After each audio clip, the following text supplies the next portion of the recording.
The sequence that we're working on is to build the ability to be in yourself while engaging with the world.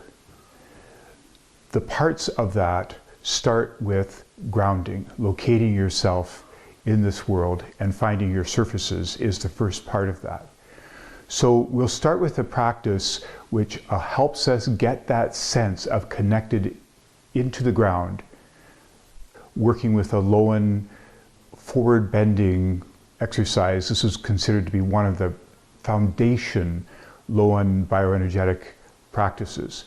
And to do this, you take your feet and you turn them slightly inward. So you just have a slightly pigeon-toed look to your feet. And then we're going to build up from that through your legs and through your torso.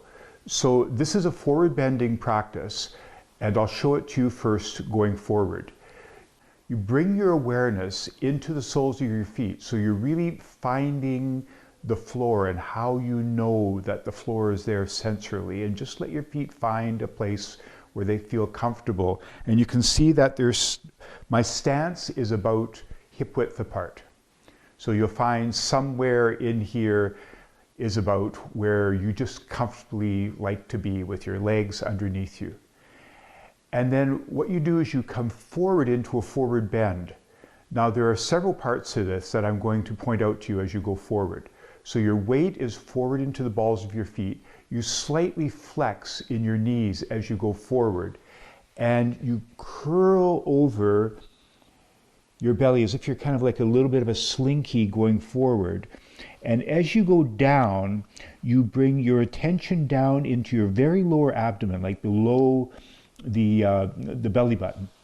And you let your head hang loose, and you let your knees bend enough that you just quite comfortably come down to touching your fingers and thumbs to the floor. Check to make sure that your breathing is still interested in your lower abdomen, that your weight is still into the balls of your feet, and that your head is not tensing against the forward motion. And then slowly start to straighten up your legs until you feel strain in the hamstrings. So your thumbs and fingers never come off the floor. And when you come to that place where you start to feel the strain coming up through the backs of your legs, just hang out there. Now, what Lowen was looking for was to feel that strain start to turn into a bit of a slight shaking, which is the energy starting to move through the blocks in your legs. And you may find a couple of things. One is that you may initially find that after a while you get it fatiguing after, say, 20 or 30 seconds, and you want to come out of that. You may last longer.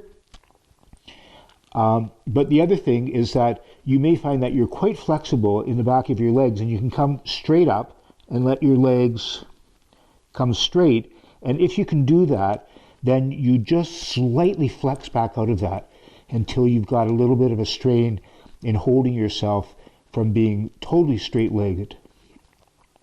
And then just keep on checking between your weight onto the balls of your feet, your breath kind of hanging out with the idea of your lower abdomen, and keep checking with your neck, because as the charge builds with this, there has a tendency to come that there will be tension coming up through your spine and arching into your neck. So you just want to keep on checking that you're helping that stay open.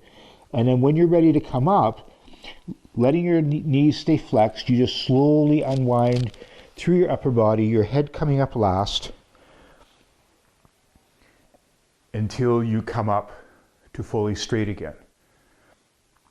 And then just recheck the feel of how you get the sense of your feet, how much your feet are there for you, how much you notice the difference in your legs, and just what sense you have of your torso over top of that supporting structure.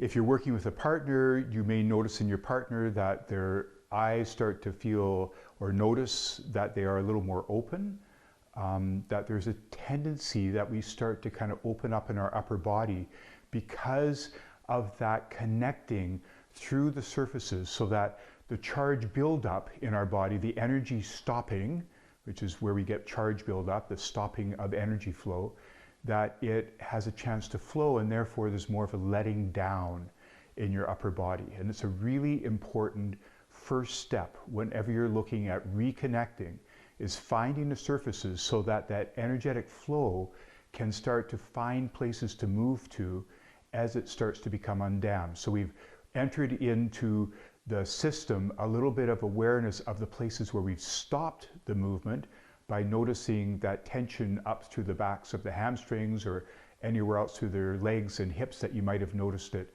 And then getting that strong sense of connectedness into the ground, into the surfaces, as those blocks start to shift and you start noticing the sensations and the energetic movement in them, the slight shakings that can happen, then you start getting that flow of energy starting to want to happen through the nervous system, and you've provided some nice solid surfaces for your body to orient itself to. So you're starting to get that nice flow coming through. So that's the first movement, and you can do that more than one time, of course. 3 times is a very useful thing to do, but really pick what time you have available in this moment so that you can take little windows of trying it out without feeling like you have to take too much time. So if you feel like you only have one time to do it, then do it just one time. And so once you've had a chance to feel that, well, then the next thing we're going to do is we're going to start to work with activating that through the rest of the body. And we're going to move to another Lowen practice, which is the lying on your back on the floor and doing leg shaking.